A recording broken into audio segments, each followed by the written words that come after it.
Assalamualaikum warahmatullahi wabarakatuh. Selamat datang kembali di kami, yaitu saya Eka Yuliana dan ini Ibu Dias, kemudian PP kami yaitu Bu En. Sekarang kami akan melaksanakan video pasca observasi kelas yang sebelumnya memang telah dilaksanakan observasi kelas dan praobservasi dengan Bu Dias. Saya sendiri adalah CGP Angkatan 9, kemudian Bu Dias adalah guru kelas 6. Gimana Bu Dias kabarnya hari ini? Alhamdulillah, luar biasa. Iya. Nah, kemarin kita udah melaksanakan observasi ya. Nah, gimana perasaan Bu Dias setelah melaksanakan observasi kelas? Lega dan merasa lebih bersemangat sih. Gitu. Karena pengalaman ya, dari mulai perencanaannya dan pemilihan materi, medianya juga itu kan berproses sekali, dan setelah pelaksanaan merasa lebih bersemangat sih, karena begini loh mengajar tuh jadi ada perasaan yang berbeda saja. Ya, kalau yang proses yang sempurnanya itu ya seperti itu ya sehari-hari. Nah, menurut Bu Dias itu dari pembelajaran kemarin ketika kita melaksanakan observasi, apa yang sudah merasa lebih baik? Yang membuat saya merasa lebih baik adalah saya merasa tepat gitu memilih model pembelajaran yang saya gunakan, media juga, karena memang model pembelajaran yang saya pilih pada saat ini, pada saat kemarin itu saya rasa sudah memenuhi kebutuhan belajar anak, dari yang mulai visual, audio sampai kinestetik juga terpenuhi gitu, karena modelnya juga memang ada beberapa kegiatan yang berbentuk permainan gitu, jadi mereka semangat juga. Terus jadi membuat saya merasa lebih ya itu luar biasanya mungkin di situ. Oh iya, sebelumnya saya lupa nih, ingin menyampaikan dulu refleksi dari saya sebagai observer begitu ya. Jadi dalam observasi kemarin itu, dalam menggali pengetahuan awal siswa gitu kan, diperlukan jawaban siswa yang lebih banyak gitu kan. Jadi memang sudah dilaksanakan gitu ya, itu sudah baik gitu kan. Jadi siswa di gimana pengetahuan awalnya gitu kan, siswa sudah ditanya barisan ini bagaimana. Nah, tapi ada masukannya lebih baiknya nanti siswa di gimana nih caranya nih nanti Bu Dias biar lebih aktif lagi si anak gitu. Jadi si anak tuh yang benar-benar saya Bu, gitu, tahu saya Bu, nah, seperti itu gitu. Nah, jadi tujuan itu supaya kemampuan atau kesiapan siswa dalam pembelajaran terpenuhi gitu. Nah, kita kembali lagi ke refleksi Bu Dias ya. Tadi kan apa yang merasa lebih baiknya itu ya berarti ya model pembelajaran sudah tepat. Nah, sekarang apa yang masih kurang gitu ketika pembelajaran kemarin itu? Yang masih kurang mungkin ini kali pengelolaan waktu, alokasi waktu yang digunakan pada saat pembelajaran itu tidak mencukupi, atau karena waktu yang kurang sehingga ada beberapa tujuan pembelajaran yang tidak tercapai di kelas, yang menyebabkan saya harus memilih memberikan tugas kepada anak di rumah untuk mencapai tujuan tersebut.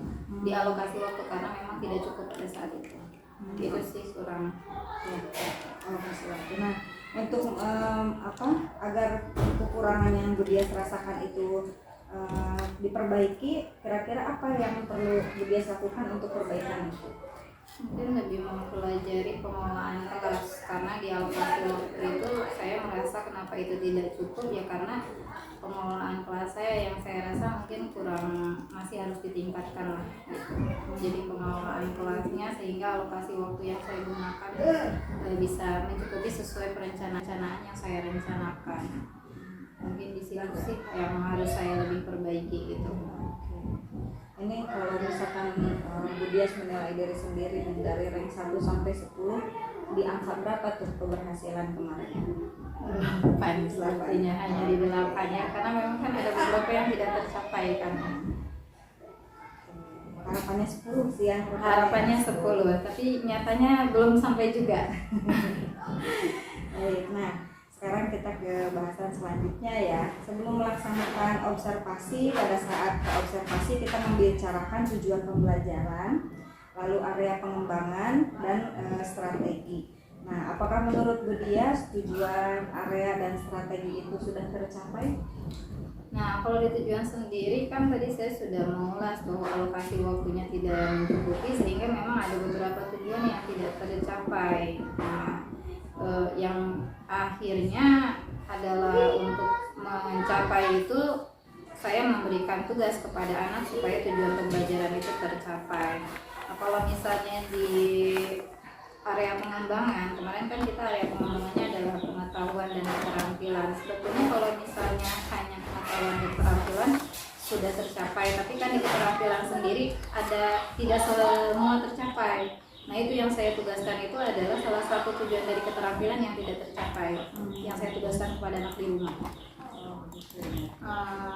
Kemudian strateginya, apakah Bu Dias sudah merasa strategi pembelajaran itu seperti pembuatan rencana, pemilihan model pembelajaran, lalu kemudian media gitu, dan dia waktu juga gitu kan?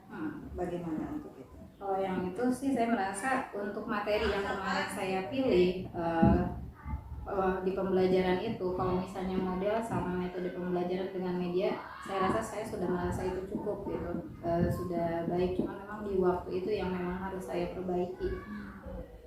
Jadi di waktu ya, di alokasi waktu karena ya. memang tidak cukup waktu itu.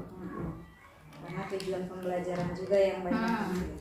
Nah, baik, sekarang rencana tindak lanjut gitu ya. Jadi Bu Dias merasa bahwa Bu Dias itu di pengelolaan kelasnya masih belum bisa gitu kan, masih ada kekurangan sehingga Bu Dias menilai bahwa keberhasilannya itu di angka 8 begitu kan ya. Nah, kemudian tindak lanjut apa, rencana tindak lanjut apa yang akan dilaksanakan oleh Bu Dias ke depan? Untuk tindak lanjut harus belajar lagi sih ya, berarti ibu kita harus lebih banyak menggali pengetahuan, apalagi sekarang kan kita punya PMM, di sana ada pelatihan, ada webinar yang kita bisa menemukan apa saja di situ. Dari situ juga itu sih mungkin rencana tindak lanjutnya. Jadi saya harus lebih banyak belajar. Nah, kemudian kapan akan dimulainya ya pelatihan? Sebetulnya sekarang juga sedang berlangsung ada, tapi memang ini sih kayak kita tuh menyesuaikan waktu aja ya. Terus kadang kan topik yang dipengen ternyata adanya dia jam berapa gitu, mungkin di situ sih ya.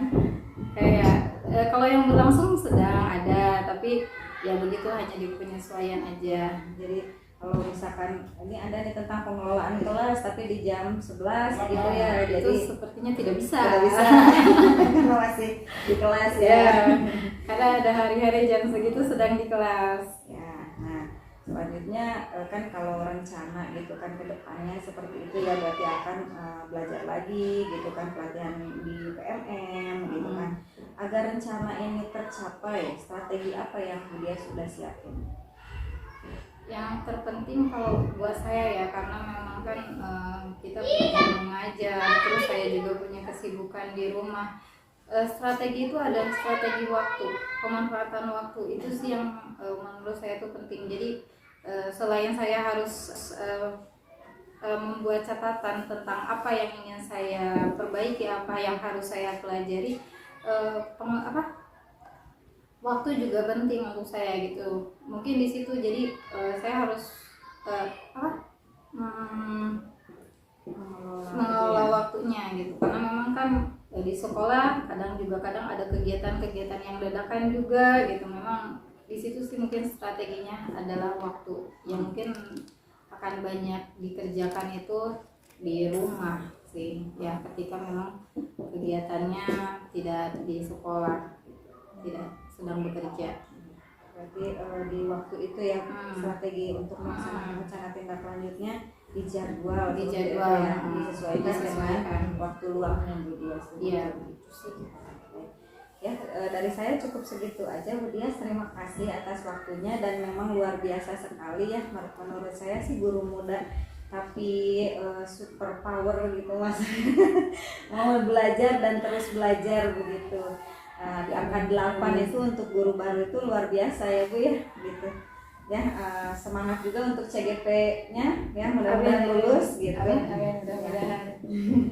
Ya begitu, sekian dari saya, terima kasih. Assalamualaikum warahmatullahi wabarakatuh. Terima kasih semuanya.